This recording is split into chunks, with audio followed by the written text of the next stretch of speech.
விளையாட்டு பிரியர்கள் அனைவருக்கும் அன்பு வணக்கம். ஐபிஎல்லினுடைய இன்னும் ஒரு போட்டி சற்று முன்னர் நிறைவுக்கு வந்திருக்கிறது. கொல்கத்தா மற்றும் சன்ரைசர்ஸ் ஹைதராபாத் ஆகிய முன்னாள் அணிகளுக்கு இடையிலான இந்த போட்டியிலே சன்ரைசர்ஸ் ஹைதராபாத் அணி ஒரு மிகப்பெரிய ஒரு வெற்றியை பெற்றிருக்கிறது என்பதும் குறிப்பிடத்தக்கது. இந்த அணியை பொறுத்தவரையில் சன்ரைசர்ஸ் ஹைதராபாத் அணிக்கு இன்றைய நாளில் கடந்த போட்டியில் அவர்களுக்கு ஒரு மோசமான தோல்வி கிடைத்தது. மும்பை இந்தியன்ஸுக்கு எதிராக இந்த போட்டியில் கொல்கத்தா நைட் ரைடர்ஸுக்கு எதிராக ஒரு நல்ல ஒரு வெற்றியை பெற்றிருக்கிறார்கள். 200க்கும் மேற்பட்ட ஒரு ஓட்டு இன்று பெறப்பட்டது. இந்த ஐபிஎல் இதுவரைக்கும் சூடு பிடிக்கவில்லை என்கின்ற ஒரு குற்றச்சாட்டு இருக்கிறது. நேற்றைய நாளிலும் கூட ஒரு லோ ஸ்கோரிங் கேமாகத்தான் நகர்ந்திருந்தது. டெல்லி கேபிட்டல்ஸ் மற்றும் லக்னோ சூப்பர் ஜெயின்ஸ் அணிகளுக்கு இடையிலான போட்டி. அந்த போட்டியில் அவ்வளவு பெரிதான சுவாரஸ்யத்தை காண முடிந்திருக்கவில்லை. ஆனால் இந்த போட்டி ஒரு ஹை ஸ்கோரிங் கேமாக இருக்க ரசிகர்களுக்கு கொஞ்சம் விருந்து படைக்கின்ற ஒரு ஆட்டமாக இருக்கும். சன்ரைசர்ஸ் ஹைதராபாத் அணி கொல்கத்தாவை 65 ஓட்டங்கள் வித்தியாசத்திலே வெற்றி கொண்டது. 16 ஓவர்களுக்குள்ளே கொல்கத்தா சுருண்டு போனது 161 ஓட்டங்களுக்கு. சன்ரைசர்ஸ் 226 ஓட்டங்களை குவித்தார்கள். 8 விக்கெட்டுகளை இழந்த நிலையில் என்பது ஞாபகப்படுத்தத்தக்கது. ட்ரெவிஸ் ஹெட் 3 சிக்ஸர் 6 பவுண்டரிகளோடு 21 பந்துகளில் 46. அபிஷேக் சர்மா 21 பந்துகளில் 4 சிக்ஸர் 4 பவுண்டரிகளோடு 48 ஓட்டங்களை பெற்றுக் கொண்டார்கள்.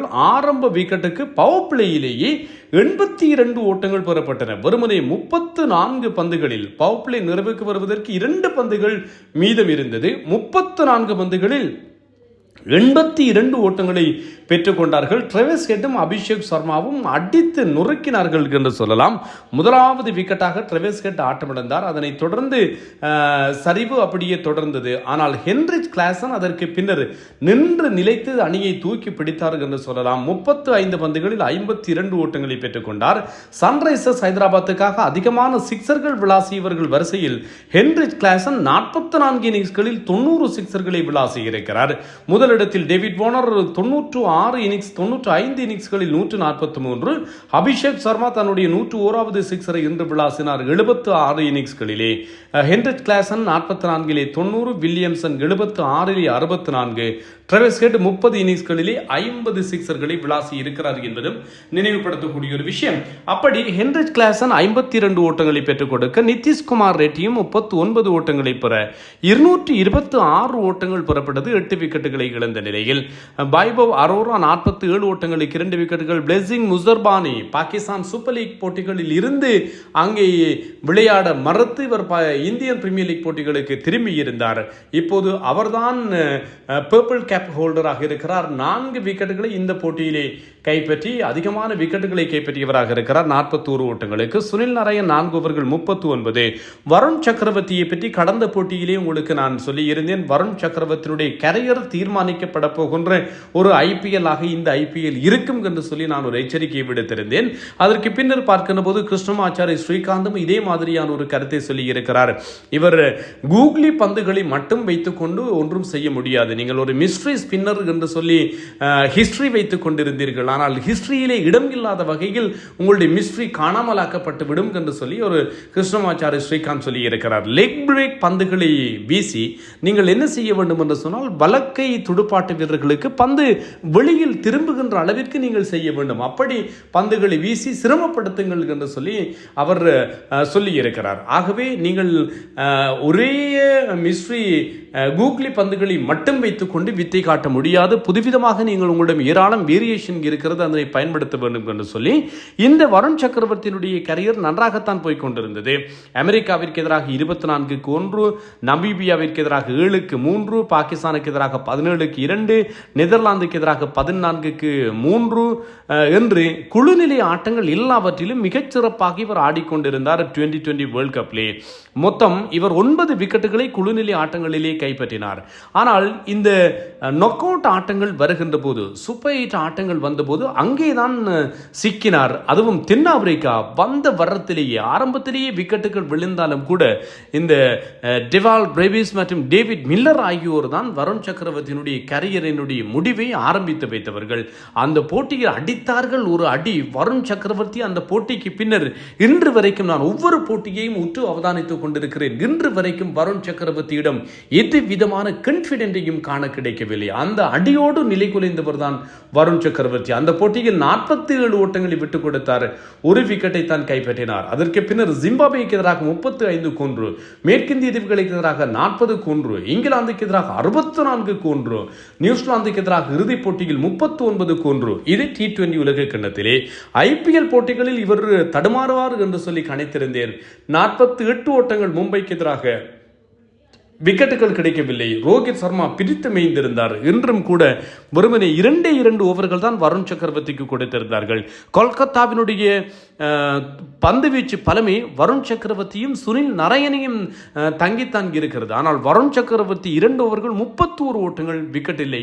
அவருடைய கோட்டா இன்று முடிக்கப்படவே இல்லை என்பதும் கவனிக்கத்தக்கது. கார்த்திக் தியாகி 48-1, அனுகுல் ரோய் 16-1, கொல்கத்தா நைட் ரைடர்ஸுக்கு 227 வெற்றி இலக்கு.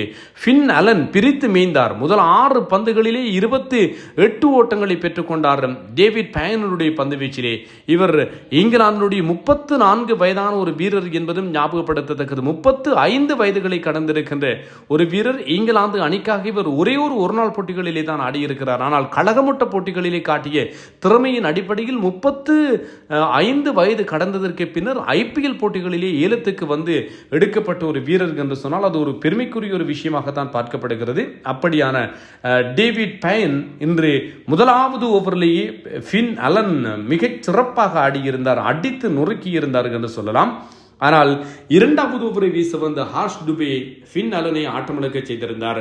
இதனால் இவர் 7 பந்துகளிலே 27 ஓட்டங்கள் என்கின்ற நிலையோடு ஃபின் 28 ஓட்டங்களோடு ஆட்டமிழந்திருந்தார். ரஹானி கடந்த போட்டியில் விமர்சனங்களுக்கு முற்றுப்புள்ளி வைத்தவர். 8 அன்கிரிஷ் ரகுவன்ஷி, இவர் ஒரு சூரியவன்சியா என்று சொல்லி கேட்கிறார்கள். ரகுவன்ஷி சூரியவன்சி 29 பந்துகளில் 2 சிக்ஸர் 6 பவுண்டரிகளோடு 52 ஓட்டங்கள். விக்கெட் காப்பாளர் நல்ல ஒரு ப்ராப்பரான ஒரு ஓப்பனர் இவர். ஆனால் ஆரம்ப துடுப்பாட்டத்தில் இவரால் விளையாட முடியாத நிலையிலே தான் 3-4 என்று துடுப்படுத்த ஆடிக்கொண்டிருக்கிறார் ரகுவன்ஷி. இந்தியாவின் அண்டர்-19 கிரிக்கெட்டிலும் விளையாடிய ஒரு வீரர் என்பதும் கவனிக்கத்தக்கது. அடுத்தடுத்து 2 அரைச்சதங்கள் விளாசி இருக்கிறார். கேமரூன் கிரீனுக்கு இத்தனை கோடிகளை கொடுத்து இவர் ஒன்றும் செய்யவில்லை, பந்து வீசவும் இல்லை. துடுப்பாட்டத்திலும் 2 ஓட்டங்கள். ரிங்கு சிங் 35 ஓட்டங்கள், அனுகுல் ரோய் 0, ரமன்தீப் சிங் 10, சுனில் நாராயண் 12, வருண் சக்கரவர்த்தி கோல்டன் டக் என்று சொல்லி நடிகை கட்ட 16 ஓவர்களுக்குள்ளே 161 ஓட்டங்களுக்குள் ஆட்டமிழந்தார்கள். 3 விக்கெட்டுகள். ஜாதவ் உனட்கட் 21 ஓட்டங்களுக்கு. ஈஷான் மலிங்க இலங்கையினுடைய வீரர் 14-2, நிதிஷ்குமார் ரெட்டி 17-2, சிவாங் குமார் 4 ஓவர்கள் 41 ஓட்டங்கள் விக்கெட்டிலே. இந்த சிவாங் குமாரை பொறுத்தவரையில் கிரிக்கெட்டை வேண்டாம் என்று சொல்லி இவர் விட்டு விடுதலையாகி வெளியே போயிருந்தார். 23 வயதான ஒரு வீரர், ஒரு பவுலிங் ஆல்ரவுண்டர் சிவாங் குமார். ஆனால் தோனியினுடைய அந்த பயோபிக்கை பார்த்ததற்கு பின்னர் தான் மீண்டும் கிரிக்கெட்டுக்கு வந்திருக்கிறேன் என்று சொல்லி இவர் ஒரு போட்டியிலே குறிப்பிட்டிருக்கிறார் என்று சொல்லி ஒரு விடயத்தை படிக்க கிடைத்திருந்தது. ஆனால் இன்று விக்கெட்டுகள் கிடைக்கவில்லை. 161 ஓட்டங்களை மட்டும் பெற 65 ஓட்டங்களால் சன்ரைசர்ஸ் வெற்றி பெற்றிருக்கிறது. கொல்கத்தா விளையாடி இருக்கின்ற 2 ஆட்டங்களிலும் கொல்கத்தா தோற்று போய் இருக்கிறது. 9வது இடத்தில் இருக்கிறார்கள். ராஜஸ்தான் ராயல்ஸ், RCB, டெல்லி, மும்பை, பஞ்சாப் ஆகிய அணிகள் ஒவ்வொரு போட்டிகளில் ஒவ்வொன்றை வென்றிருக்கின்றன.